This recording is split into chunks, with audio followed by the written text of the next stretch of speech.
Today you're going to be diving into fast goals and how they can turbocharge your team's productivity. Before we do that, let's think about what our normal experience of goal setting is like.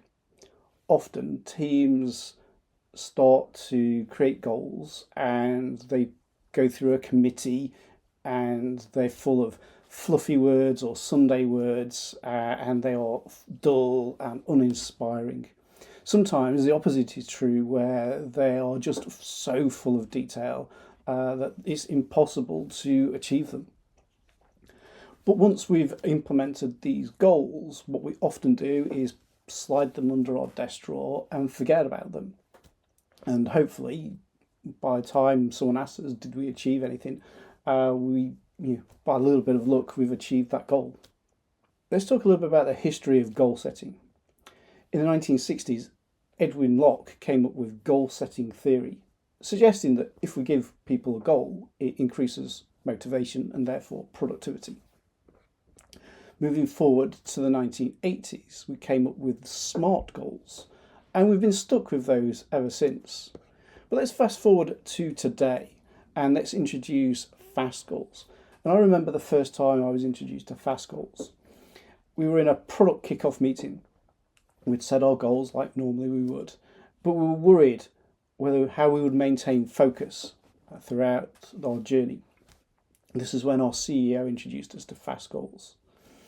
So your FAST goal is frequently discussed, ambitious, specific, and transparent.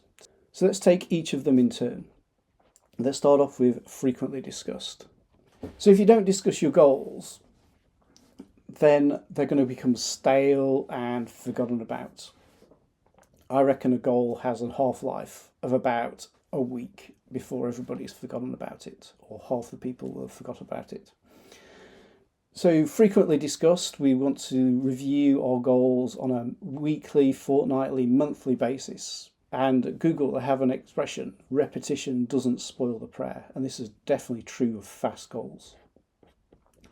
Next up, we've got ambitious. We want to be innovative. We want to take on big, hairy challenges. We want to set ambitious targets to create great product breakthroughs. Next, we've got specific. How do we know we've achieved the goal? How do we keep the score? So by being specific of what the goal is and how to measure it, then we can be sure of achieving the goal. Then finally, we've got transparent. A transparent goal fosters inclusivity, it creates a culture of accountability, collaboration, and communication. These are all great things and key ingredients for building products. There was a study at MIT that suggested that teams that implement fast goals outperform teams that only implement standard goal setting processes. So if you want to turbocharge your product team's delivery, then try setting a fast goal.